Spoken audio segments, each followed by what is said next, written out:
a habit so that when the child grows up, they'll be able to keep up with that particular standard that you set.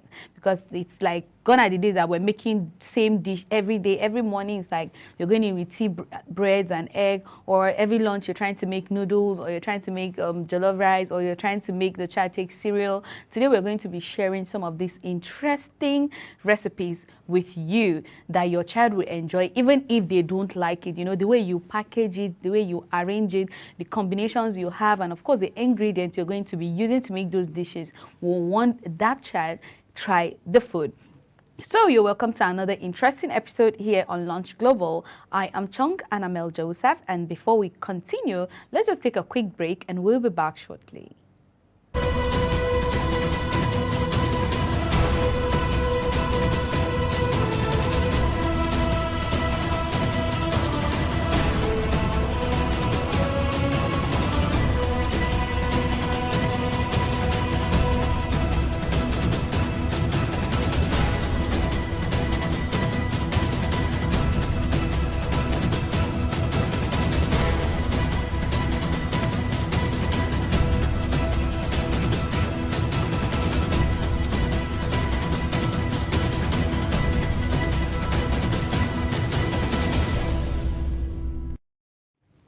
Welcome back from the short break. So many of these recipes are also quick to put together and make a great packed or non-on-the-go, lunch for adults too. So it can be for your child and it can be for you as an adult. Now, just because we're talking about children today or trying to get the most nutritious and healthy lunch ideas for your child does not mean as an adult you can't consume those food. Because of course it's food, so you can as well enjoy it, but I think it's more friendly for a child and it makes the child want to really try the food because it looks good in the eye, colorful. We know how kids like very colorful food, or they like colors in general, so it will be something that they want to really enjoy. So today we're going to be starting with crock pot chicken noodle soup. We know that children love noodles a lot and adults love noodles. That's one of the easiest dish to cook. In just few minutes, you're just done making it, you know. So, but then this time around is going to be like a different way of you making your noodles. When you make noodles and your child doesn't really eat it till the food is like finished, then you should make sure you try another recipe. Try and be creative. You need to change it. If it doesn't work this way, then you have to improvise. And today we're going to be giving you one idea on how you can make your noodles. This crock pot chicken noodle soup is hearty and comforting, yet incredibly easy to make. No need for a can of soup. Homemade is the best. So chicken and noodles are a magical combination that reminds us of home. Great for cold days or for days when you need an extra kick of energy. This soup has nothing to envy in traditionally made noodle soup. Plus, you don't need to stir or watch over the pot.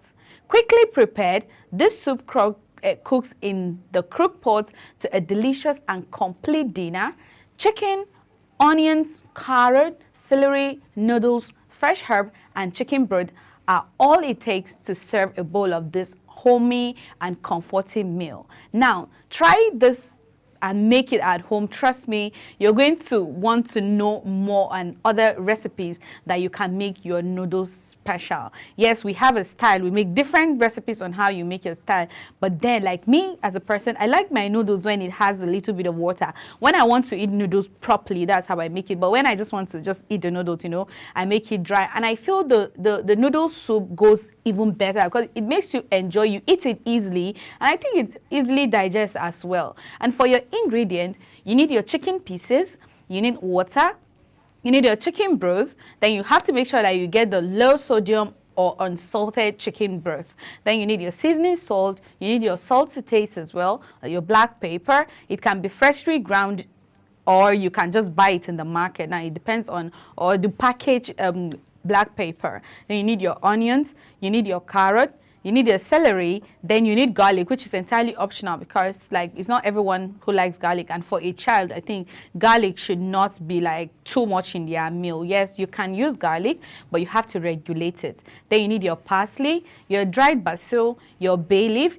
your noodles. Now, just the quantity you want. Now, when you want to make this particular recipe, you need to get all your ingredients. You place all the ingredients except the noodles in a crock pot. Cover and cook on low for 5 to 6 hours. Once the cooking time is done, remove the chicken and bay leaf from pot. Remove the meat from the bones, dice it, and return the pieces to the crock pot.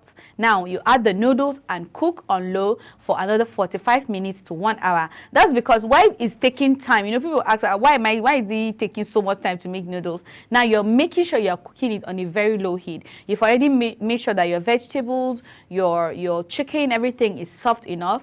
Then you can bring it on, and then you can now add the noodles. And until the noodles are done, about maybe 20 to 30 minutes on high, then you can spoon the soup in a bowl, garnish with some additional parsley, and enjoy. So it might sound a little bit hard and maybe time consuming, but then there are certain things when you're doing, you just have to be intentional about the process. And we're not talking about breakfast, we're talking about lunch. And we know that usually when you're preparing lunch, we like to take time to make sure you get the best out of your food. Except if you, even people who have restaurants, they're selling, they cook early enough, they start cooking early so that they'll be able to meet up the time. So when you want to make this recipe, now, if you ask me, I'll tell you, you can make it entirely different. It doesn't have to take this long time. But make sure that when you're cooking, it's very important, you always cook your food on low heat. Now, low heat will help your food cook well. Maybe you're not putting so much water in the food. It helps you cook the food well. If you notice when you're cooking maybe rice, let me make an instance with rice. The rice, you have maybe the flames will be so high, the rice will not be done, and the water will be drained, and then you have to, maybe the pot will start burning and all that. But then when you cook it on a low, it slowly it cooks the rice, and then you get the perfect rice you desire, especially when you're cooking jollof rice. And that's why sometimes you use a little bit of water, you use foil paper. I'm just trying to make instance, right? You use foil paper to just cover it and allow it to cook on low heat. So it's very important at all times that we cook our food on low heat. Now, moving on, we're going to be looking at pasta salad with chicken and spinach. And this recipe is so filling. Trust me, you don't even need any side. You don't need rice to go with it. You don't need any other side to go with it. It's your chicken, your pasta, then your spinach, which is very healthy. Vegetable is very important when you're cooking your food. Now, this chicken, spinach, and pasta salad is dressed with a flavorful mayonnaise and lemon juice dressing. This is a great main dish salad for hot summer days.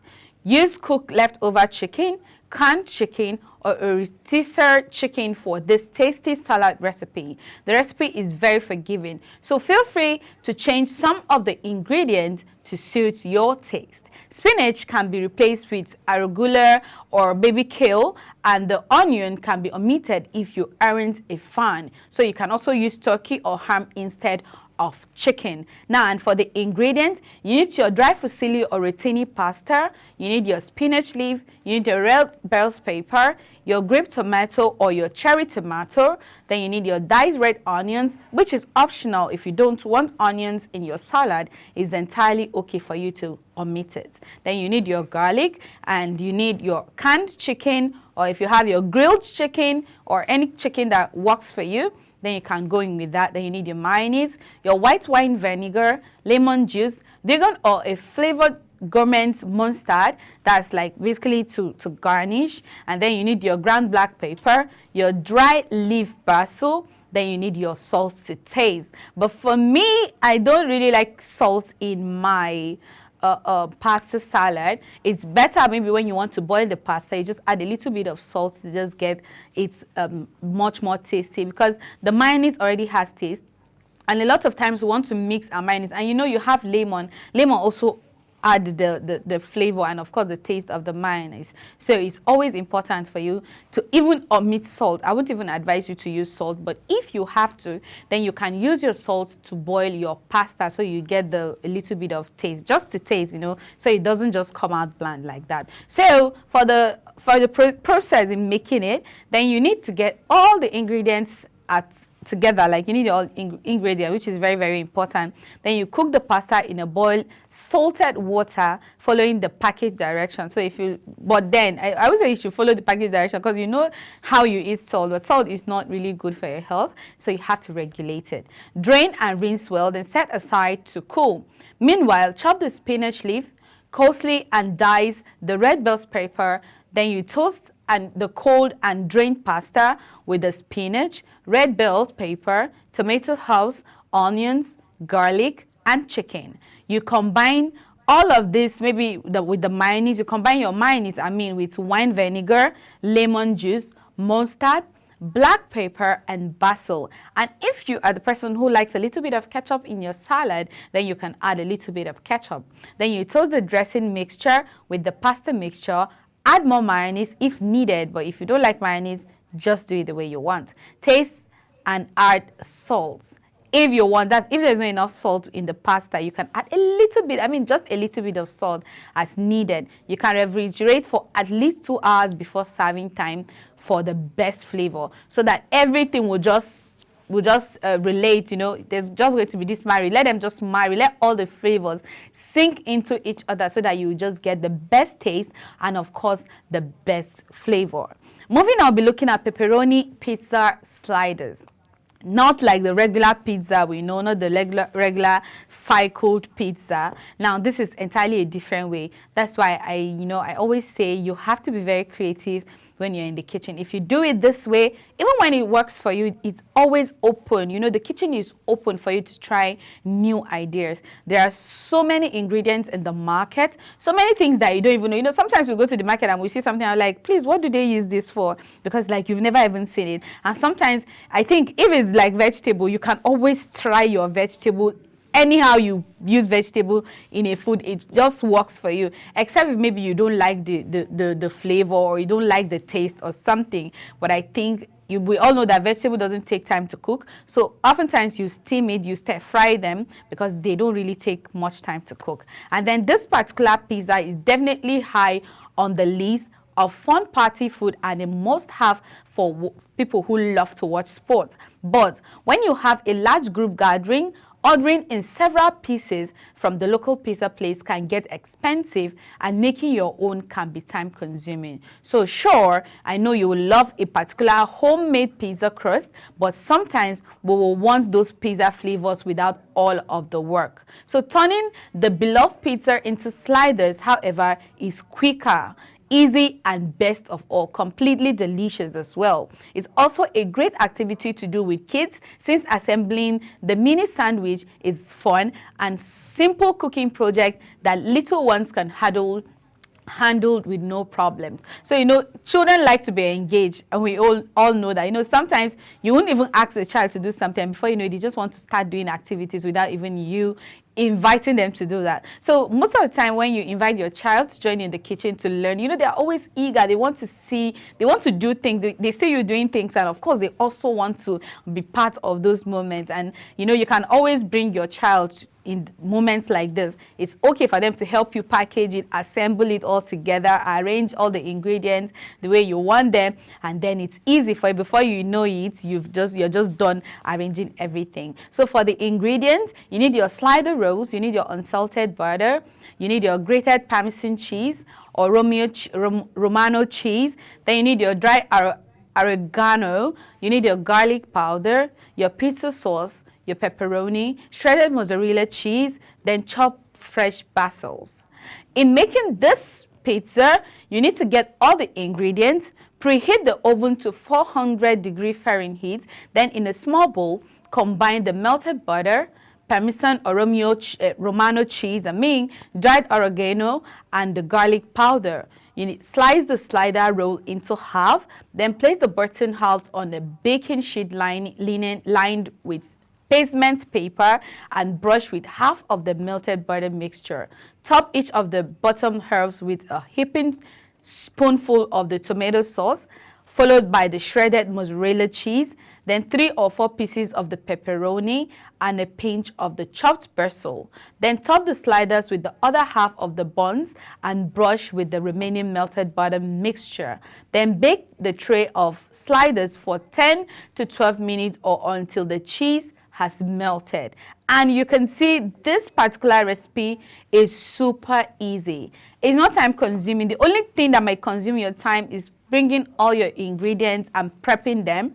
That is the stress. But aside that, it's just you getting all the bread or the buns together, slicing them into halves, and then placing all the ingredient in it, and then you place them in your baking tray and put them in the put them into the oven and allow them bake for 10 to 12 minutes. And of course, when the cheese melts, I can only imagine how this tastes. Now you can serve them hot or maybe just warm, and then you enjoy. If you're someone who doesn't really like hot food, then of course you can serve it warm. It's also good to go. But then ideally you should serve it hot. That's when you enjoy it better. Moving on is the old-fashioned vegetable beef soup. I know some people will be like, oh my God, Anna, why do you like so much vegetable? Vegetable is very healthy for you.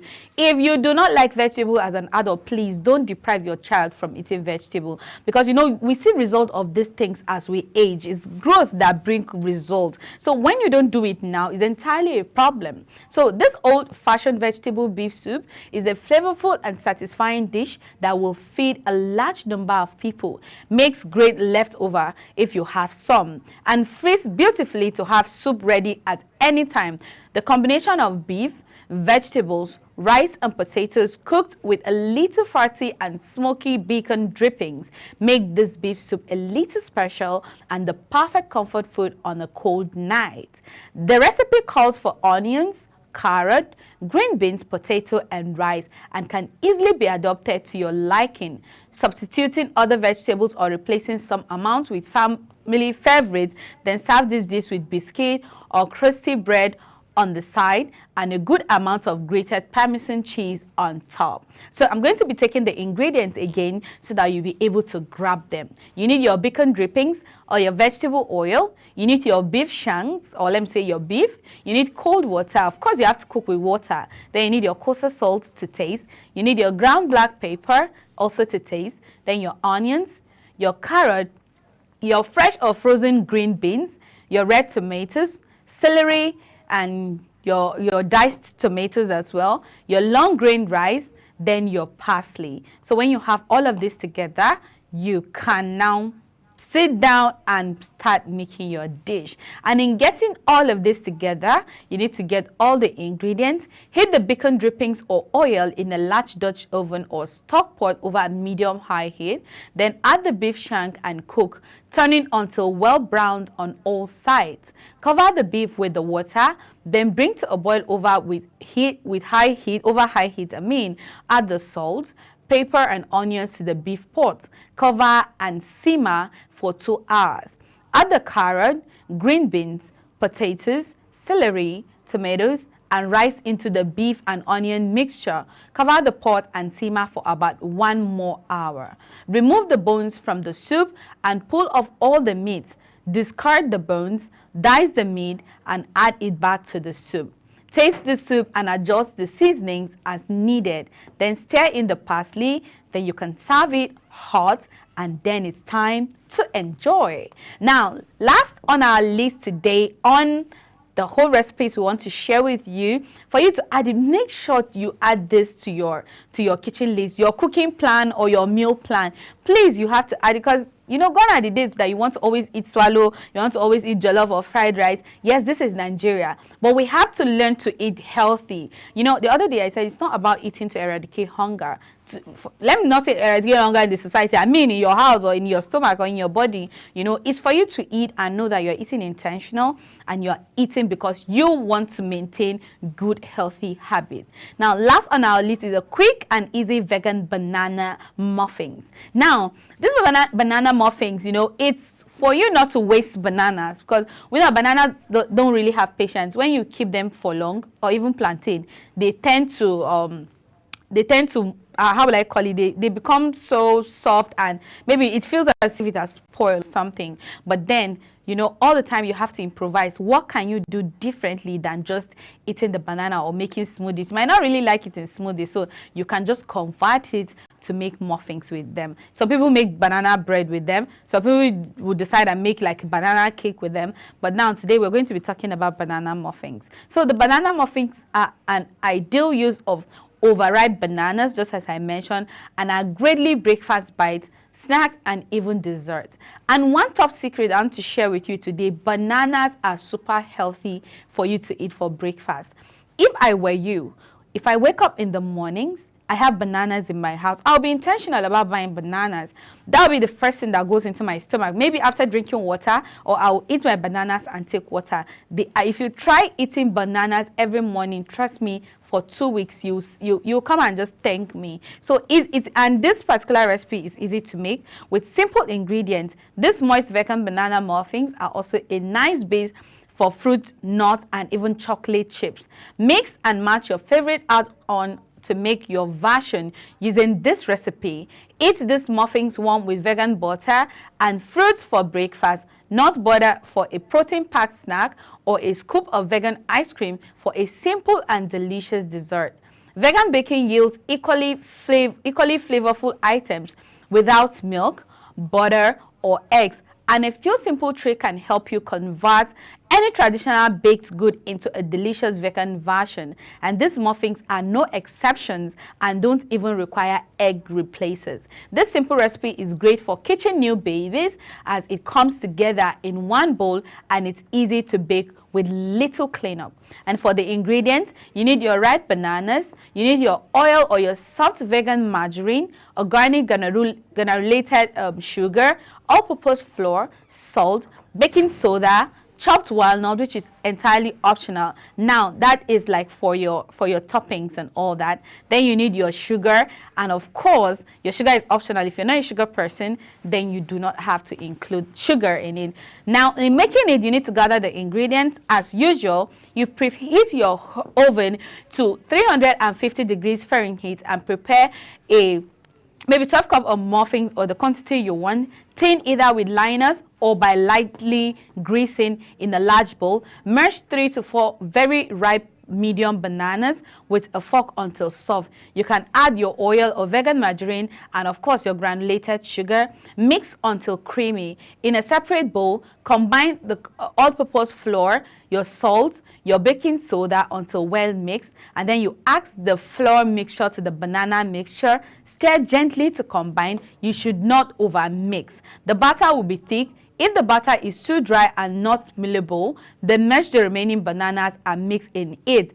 If using gently fold in your chopped walnut, then alternatively you can sprinkle them on the top of each muffin cup baking. That's if you're not mixing everything together. You carefully spoon the muffin into the cups, into the filling, and then just the way you desire it. Sprinkle the organic sugar if you want that. Then you bake the muffins for about 25 minutes or until top toothpick comes out clean when inserted in the center. Allow it to cool down and you can enjoy it with any beverage of your choice. If you want to take it with maybe your tea, this goes very well as your snack, and of course it works very well for your breakfast as well. And trust me, your child is going to even enjoy it for lunch as well because it's super healthy. So I'm going to be putting a start today onto the episode here on Lunch Global. I hope you've learned something, and in case you want more, you want to learn more, you can message us on all our social media platforms and we will be here to answer to all your questions. Thank you for your time and thank you for spending your day with me today.